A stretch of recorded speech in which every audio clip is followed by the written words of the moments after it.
Cinema Classics is brought to you by the Gateway Film Center, 1550 North High Street. Further details and showtimes online at gatewayfilmcenter.com. The award-winning Cinema Classics is produced by John DeSando and Johnny DiLoretto. Listen to the shows online at WCBE.org.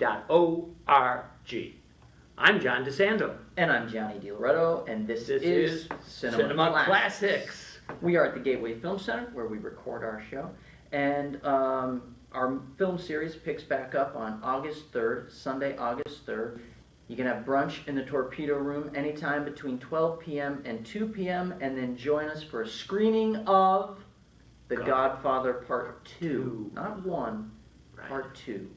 What many people consider to be the greatest sequel to any film ever made.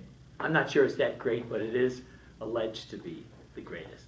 It's pretty great. Okay, well, let's start there. All Name right. another better sequel. I can't. Well, then, my point I can't, stands. right? Right.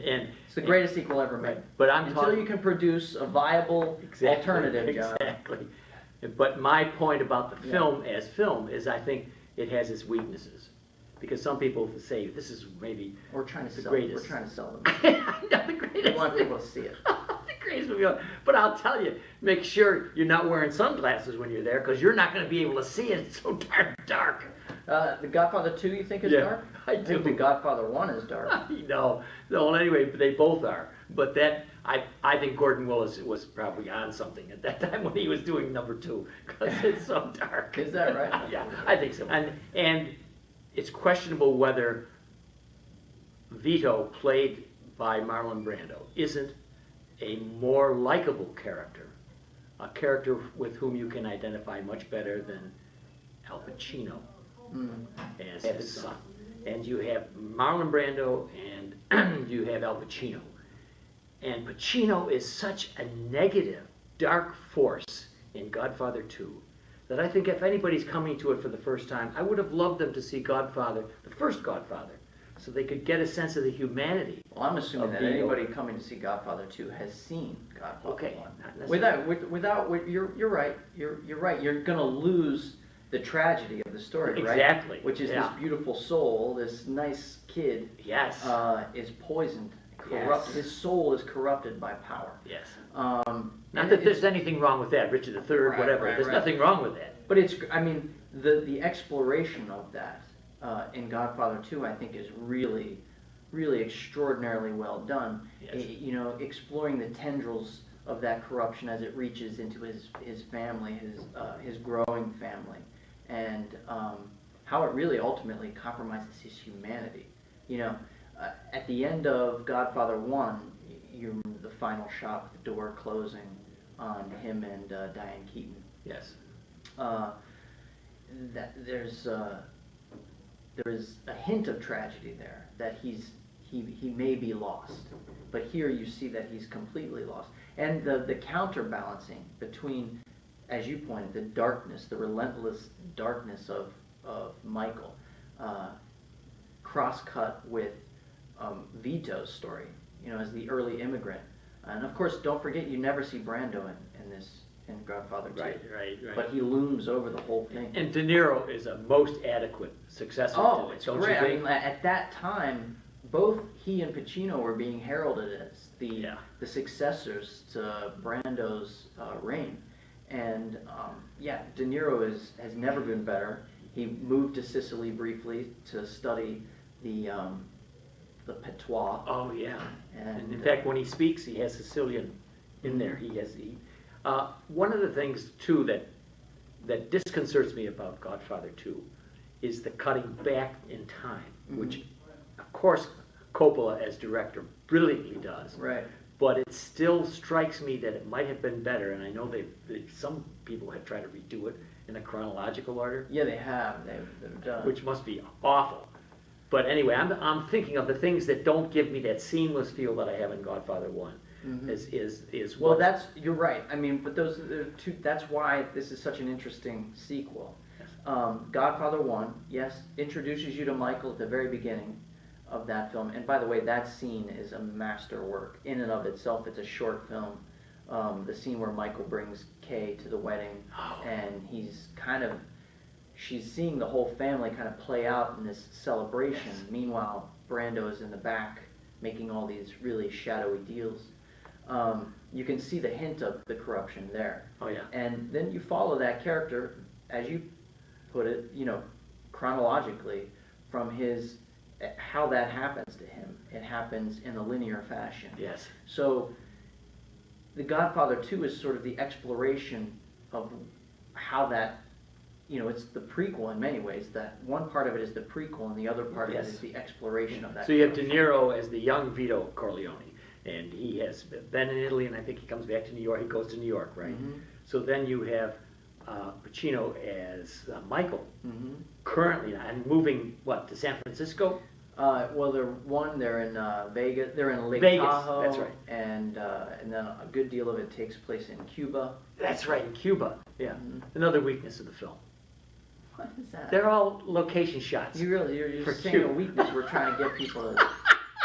I knew you'd pump it enough. I'm trying to be the counterbalance. All right, okay. But again, that the Cuban scenes were a disappointment to me. Why is that? I wanted more in Cuba. I didn't want to just see Cuba. I wanted to feel Well, Cuba. Have you seen this movie? Of course I This have. is silly. Those scenes are great.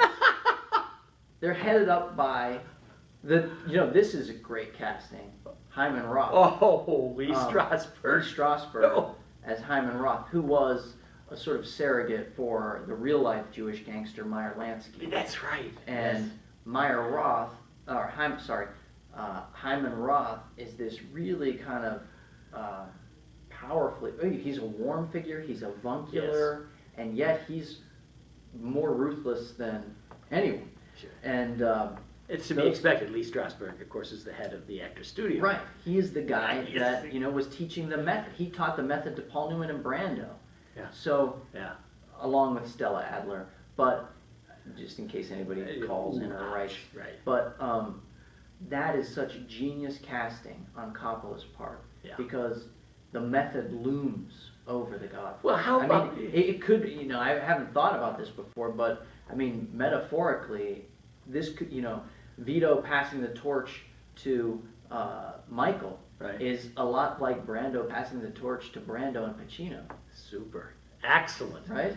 And let's And not then having Lee Strasberg kind of Yeah, orchestrate right, the whole thing. overseeing the whole thing. That's beautiful. Take a look at the performance of Diane Keaton. Mhm. I don't think, separate from maybe Annie Hall, she has ever reached to the heights that she did in that role. It's so atypical for her too, She spent the better part of the 70s cavorting around in Woody Allen's farces before Annie Hall. Mhm. She forayed into darker material with Looking for Mr. Goodbar and the Godfather movies. I But couldn't. yeah, there's something so, even that comes with it. It brings a lot of baggage to the movie, Oh. because you have Annie Hall, right? And she's thrust in the middle of this really kind of terrifying family. Tumultuous family. It's great. Yeah, And she is the one, you're right, that stands outside. Well, she's the She's wasp. always watching. She's the Yes, wasp. yeah. She is Annie Hall. The other one, and that's why this Godfather 2, no matter how much I try to denigrate it, when you look at the acting in it, it's transcendent, and actually in both films. Robert Duvall is the consigliere. Mhm. Isn't he wonderful? No, yeah, for sure. I mean, The casting has never been better. I mean, like I said, when you think about how powerful the casting is, when you think about having Diane Keaton playing that waspy bit, Yeah. when you think about having Lee Strasberg play this guy who's mediating this transference of power, and the subtext of the method acting, it's really sort of brilliant. I mean, all of it is brilliant. It's simmering. The whole movie is simmering. when we look at this, would it be maybe the greatest film besides Citizen Kane? Would it be Godfather Part 1? Would you say the one that keeps nipping at the heels of Citizen Kane for the top of the American film industry is Godfather? Yeah. And we're talking about the first Right. on that. Okay. I think you have to say the first film only because of it, what you said, because of the power of its simplicity. Okay. This movie is a really challenging film. It's epic.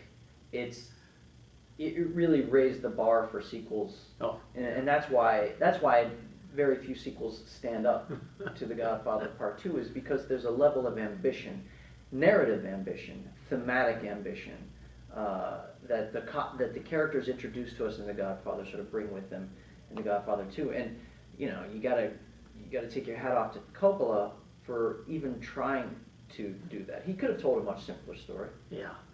but didn't. So we're looking on Sunday Yeah. for our friends to come see Godfather 2. Listeners of Cinema Classics, come, turn out in droves to see The Godfather Part 2, despite John's attempts to knock it down a notch or two. The Godfather Part 2 will screen at the Gateway Film Center at 2 p.m. on Sunday, August 3rd, but you can join us for lunch in the... 3, 2... But you can join us for brunch in the Torpedo Room inside the Film Center at noon. And you can consider this an offer you can't refuse. Now that was a little...